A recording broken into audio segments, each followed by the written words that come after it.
নমস্কার। আজকে একটা বিশেষ আলোচনা করার জন্য আপনাদের কাছে হাজির হলাম। নমস্কার, আমি প্রশান্ত লাই। তো আমাদের প্রধান লক্ষ্য হচ্ছে সুখী থাকা। আমরা প্রত্যেক মানুষই কিন্তু এই যে সারা বিশ্বে প্রত্যেকটা মানুষ, এই বিশ্বটাকে বলা হচ্ছে দুঃখালয়। ভগবান শ্রীকৃষ্ণও বলেছেন যে এটা দুঃখালয়, এখানে কিন্তু তোমাকে দুঃখ পেতে হবে। তো এই দুঃখের মধ্যে আমরা কিন্তু প্রত্যেকেই সুখ খুঁজে চলি, যে আমরা সুখী হব কিভাবে। আমরা সুখের পেছনে ছুটে চলি, আর যতই আমরা সুখের পেছনে ছুটে চলি ততই আমাদের মধ্যে কিন্তু আমাদেরকে দুঃখ ঘিরে ফেলে। তো আমরা সুখী হব কি করে? কিছুগুলো উপায় আপনি যদি মেনে চলেন তাহলে দুঃখ থাকলেও আপনার মনের মধ্যে একটা সুখ থাকবে। ঠিক আছে? তো প্রথমত যে নিয়মগুলো আমাদের প্রত্যেকেরই সাধারণ জীবনযাপনে, মানে আমরা যে সাধারণ জীবনযাপন করছি সেখানে মেনে চলা উচিত। ঠিক আছে? শুধু যে ভিডিওটা দেখলেই হবে তা নয়, নিজের মনের মধ্যে এটাকে কিন্তু গেঁথে নিতে হবে যে আমাকে এই নিয়মগুলো মেনে চলতে হবে, এবং এগুলো প্র্যাকটিস করতে হবে। মানে নিজের মধ্যে জিনিসটাকে ভেতরে নিতে হবে, ব্যাপারটা মনের মধ্যে নিয়ে সেই জিনিসটাকে মাথায় রেখে অনুসরণ করতে হবে। তো প্রথমত যেটা করতে হবে যে আমরা অন্যের ব্যাপারে নাক গলাবো না। ঠিক আছে? আমরা কি করি, আমরা অন্যদের বিচার করতে থাকি। আমরা পাড়া প্রতিবেশী, বন্ধু বান্ধব, রিলেটিভস প্রত্যেককে নিয়ে কিন্তু বিচার করতে থাকি যে এ এরকম, ও এরকম, ও এই করছে, ও ওই করছে। এই সমস্ত যে বিচার বিবেচনা করছি, এটা একটা খারাপ জিনিস। এটা তোমার মনের মধ্যে একটা নেগেটিভ ইম্প্যাক্ট ফেলছে। এবং তুমি যদি এই কথাগুলো অন্য কারো কাছে বলছো, কারণ নিয়ে তুমি হয়তো চর্চা করছো, কাউকে বিচার করছো, কারণে নেগেটিভ কথা বলছো, তো তুমি যার কাছে বলছো সেও হয়তো তোমাকে অন্য চোখে দেখতে পারে, বা তোমার বলা কথা যদি তোমার রিলেটিভস বা তোমার বন্ধু বান্ধবের কাছে পৌঁছে, অনেক সময় কি হয়, হয়তো আমরা বন্ধু বান্ধবের নিয়ে কিছু বললাম, তুমি যাকে বললে সেই বন্ধুটাই তোমার সঙ্গে বিশ্বাসঘাতকতা করে তোমার বন্ধুকে বলে দেবে। তো সেক্ষেত্রে কিন্তু সম্পর্কগুলো খারাপ হয়ে যায়। মানে হয়তো কিছু বলতে পারবে না, কিন্তু মনের মধ্যে একটা কিন্তু তোমার প্রতি একটা কিন্তু ওর খারাপ প্রভাব পড়বে। তো সব থেকে ভালো চুপচাপ থাকা। তুমি কাউকে নিয়ে বিচার করতে যাবে না, তুমি সৎ থাকো, তুমি সঠিক কাজ করো, পরিবারের সঙ্গে ভালো থাকো, পরিবারের প্রত্যেকটা মানুষকে ভালো রাখার চেষ্টা করো, যতটা সম্ভব নিজে ভালো থাকো, সৎ কাজ করো, দেখো তুমি ভালো থাকবে। অন্যকে নিয়ে চর্চা করা, অন্যকে নিয়ে বিচার করা, অন্যকে কিছু বলা, অন্যের ব্যাপারে নাক গলানো বন্ধ করতে হবে। এগুলো যদি তুমি বন্ধ করতে পারো তাহলে তুমি সুখী থাকবে। দ্বিতীয়ত, তোমাকে নিয়ে যদি কেউ কিছু বলে, তুমি তো অন্যকে নিয়ে বলবে না, ঠিক আছে। ইনকেস তোমাকে নিয়ে কেউ কিছু বললো, হয়তো তোমাকে ডাইরেক্ট বললো, সেটা একটা অন্য ব্যাপার, বা তুমি কারো মারফত দিয়ে শুনলে, হয়তো তোমাকে তোমার কোনো বন্ধু বা তোমার বাড়ির লোক বা কোনো রিলেটিভ বললো যে তোকে এই বলেছে বা তোমাকে এই এই বলছিল, সেই মুহূর্তে তোমার কি করা উচিত? সেই মুহূর্তে চুপ থাকো, কিচ্ছু উত্তর দেবে না। হ্যাঁ, তুমি তাকে বলো, যদি তোমাকে কেউ এসে বলছে যে তোমাকে বলছিল, তাহলে তুমি তাকে বলো ঠিক আছে, যে যা বলছো বলুক, সেগুলো আমি কিছু মনে করি না, আর সেসব ব্যাপারে আমি কিছু বলতেও চাই না।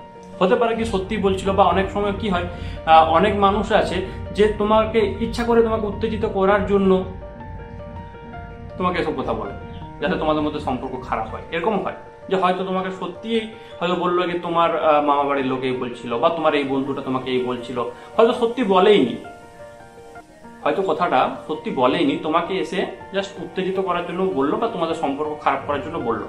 তাহলে তুমি তো সত্যটা জানতে পারলে না, বা তুমি হয়তো এমনও হয়ে থাকে কি তোমার কোনো বন্ধু বা রিলেটিভ, তাকে হয়তো তোমার অন্য কোনো বন্ধুকে হয়তো কথাটা সেইভাবে বলেনি, সে বুঝেছে ভুল, আবার সেটাকে অন্যভাবে গল্প সাজিয়ে তোমার কাছে এসে বলছে।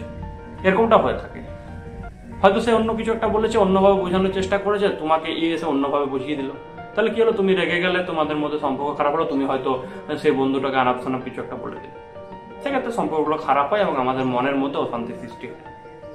তো সেগুলো একদম করবে না। তোমাকে যদি কেউ ইনডাইরেক্টলি এসে কিছু বলে যে তোমাকে ও এই বলছিল, সেক্ষেত্রে তুমি চুপ থাকো এবং সেটাকে হাসি মুখে হ্যান্ডেল করো। ঠিক আছে, বলুক, আমাকে তো বলেনি, তোমাকে বলেছে, আমার সামনে যদি কোনোদিন কিছু বলে তো আমি তাকে বুঝিয়ে দেবো, এরকম কিছু একটা বলে জিনিসটা কাটিয়ে দেবো।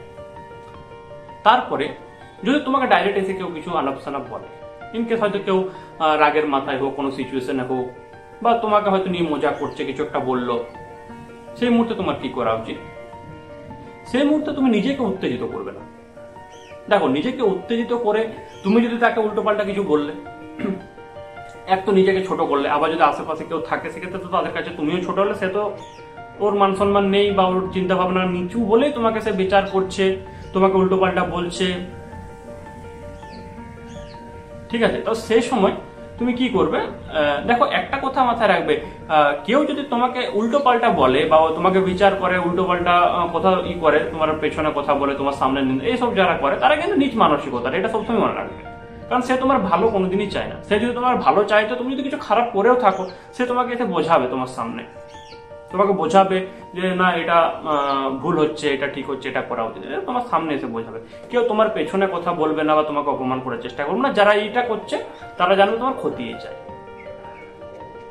প্রথমত, বাই চান্স তোমাকে কেউ বলছে, সেক্ষেত্রে আমরা কি করি? আমরা উত্তেজিত হয়ে যাই, তাকে আনাপ সানাপ বলতে শুরু করি।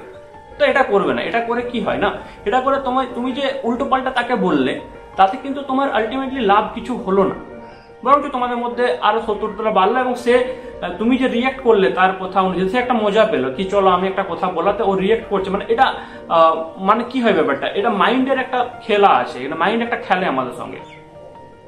যখন কেউ তোমাকে একটা খারাপ কথা বললো এবং তুমি এটা রিয়েক্ট করলে না, তো সেই মানুষটাই কিন্তু তোমাকে আরো খারাপ কথা বলবেই। কারণ তুমি ওই যে রিয়েক্ট করেছো। হয়তো তোমাকে কেউ একটা গালি দিলে, তুমি বিপরীতে তাকে একটা গালি দিলে, পরবর্তীতে কি হবে? তুমি মিলিয়ে নিবে, আমার কথাগুলো যদি মিথ্যে হয়, তোমাকে কিন্তু ও পরে আবার গালি দেবে। না দেওয়া করবে না, দেবে। আজ না দিলেও দুদিন পরেও দেবে। কিন্তু তাদের সম্পর্ক ভালো হলো না, সম্পর্ক খারাপ হলো। ভালো করার তোমারও ইচ্ছা নাই হয়তো, ঠিক আছে, তোমার ভালো করতে হবে না, তোমার সঙ্গে কথাই বলো না, চলে যাও, যা বলছিস বল, তুই নিজে নিচু হয়েছিস, হয়ে যা, আমার দরকার নেই, আমি কথা বলবো না, আমি সাইলেন্ট। যেটা বলার ও বলেছে, ও নিজেকে ছোট করেছে, তুমি কিছু বলতে যাবে না। নিজের মনকে শান্ত রাখো, দেখো তুমি ভালো থাকবে। যে হয়তো উল্টো পাল্টা তোমাকে বললো, দেখো বলে তো আর কেউ কিছু করতে পারে না, ঠিক আছে? হয়তো বললো, তুমি শুনতে পেলে তো ঠিক আছে, মাথা ঠান্ডা রাখো, মাথা ঠান্ডা রেখে বাড়িতে এসে সুন্দর, কোনো অসুবিধা নেই, তুমি নিজের কাজের ব্যস্ত থাকো। কে কি বলছে, কে কি বলবে, এসব নিয়ে কিন্তু যত বেশি কালচার করবে, যত বেশি মাইন্ডের মধ্যে এগুলো চালাবে, তুমি আর অন্য কাউকে উল্টো পাল্টা বলবে, এতে কি হয় না, আমাদের মানসিক একটা অসন্তোষের সৃষ্টি হয় এবং আমরা কিন্তু কষ্টই ভোগ করি। তুমি দরকার হলে তার সঙ্গে কথা বলো না, তার সঙ্গে কোনো ইয়ে নেই, কথা বলো না। হয়তো বললেও, হয়তো ও যদি নিজের থেকে এসে কোনোদিন কথা বলো, হয়তো একটু আধটু বললে, সম্পর্ক খারাপ হলো, এরকম চলো, বাস। বেশি কিছু বলতে হবেও না। আর কারো কোনো কথায় বেশি রিয়েক্ট করাও চলবে না। কেউ কিছু বললো, তুমি ওভার রিয়েক্ট করবে। কেউ খারাপ কিছু বললো, ঠিক আছে, ও যেটা ভেবেছে, ও নিজের মনের মতো বলেছে, বলতে তো কারো টাকা পয়সা লাগে না, তো বলেছে, নিজের মনে হয়েছে ও বলেছে, বাস তুমি নিউট্রাল থাকো, এটাই ভালো থাকার উপায়। তাহলে কি বললাম? প্রথমত, তুমি অন্যের ব্যাপারে নাক গলাবে না, যে যা করছে করুক। তোমার যদি কাউকে কিছু সাজেশন দেওয়া হয়, হ্যাঁ, তুমি তাকে তার সামনে গিয়ে তাকে ডাইরেক্টলি বোঝাও। সে যদি বুঝলো তো খুবই ভালো, যদি না বুঝলো বাস কিছু বলার দরকার নেই। বাট কারো পেছনে বা ওর সামনে হাসি মজা, নিন্দা করা বা কাউকে অপমান করা, এসব চেষ্টা করবে না। তাতে নিজের মনের মধ্যে কিন্তু অসন্তোষের সৃষ্টি হয়, নিজের লাইফটাই আনহ্যাপি তৈরি হয়। দ্বিতীয় কি বললাম? দ্বিতীয় হচ্ছে, তোমাকে যদি কেউ কিছু বলে তো তুমি রিয়েক্ট করবে না, ওভার রিয়েক্ট করার কিচ্ছু নেই। কেউ কিছু বললো, তুমি নর্মালি বললে, যদি প্রথমে হয়তো কেউ কিছু বললে যে এসব বলো না সামনে, বা সেই মুহূর্তে যদি কেউ ই করে, তুমি চুপচাপ চলে গেলে, সাইলেন্ট চলে গেলে, কোনো অসুবিধা নেই। সে কিন্তু দ্বিতীয় দিন বলবেও না, বা তার মনের মধ্যে যদি ইয়ে হয় তাহলে নাও বলতে পারে। সে ভাবতে পারে যে ছেলেটা তো কিছু বলে, নাও বলতে পারে, ঠিক আছে? তুমি যখন রিয়েক্ট করবে তখন কিন্তু বেশি বলবে, এটা মাথায় রাখবে। তো রিয়েক্ট করার কিছু নেই। কেউ খারাপ কিছু বললো, তুমি চুপচাপ পেরিয়ে যাও, তাহলে থাকারই দরকার নেই, তখন কথা বলারই দরকার নেই, ভালো থাকবে।